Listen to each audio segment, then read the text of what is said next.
Alright class, welcome. This is the collapsible chair project. To start, you're going to need to get a nice piece of material that is the appropriate length and width to fit all four of your pieces that create the back of the chair and the seat of the chair. This does not include the slats. You'll see here it's approximately 30 inches long, 7 3/4 wide. Should get you what you need. First thing you're going to do after that, get started on the bandsaw. Here you're going to set it to 1 3/4, and at that stage lock down the fence and start to cut your material. Sometimes you might need to adjust those blocks to get you going. There you go, all four pieces. Alright, as you can tell, all of these are still pretty rough. Alright, so we're going to run these through the planer and get them all to the exact same dimension.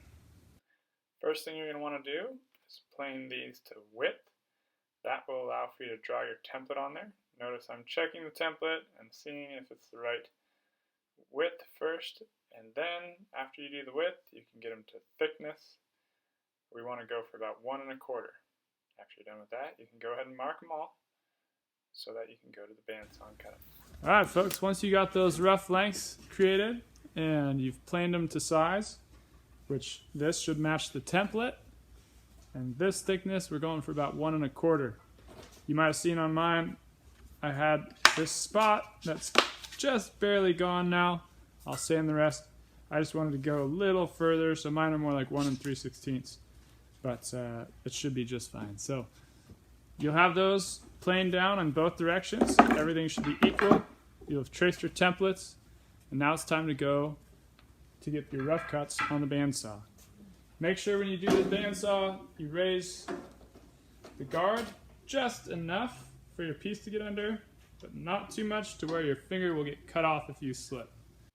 Remember as you're cutting to always leave the line, and so that you can sand to the line afterwards. Notice I'm taking multiple cuts at it. Don't try and do it all in one fell swoop. That blade will not bend all the way around some of those. Alright, there you see it. Here we have our rough cuts now. Oh, actually forgot to do that one, so I'll be going back for that. Got everything else pretty much. Notice there's still pencil line everywhere. We'll just sand down to that. Alright, that's our next step.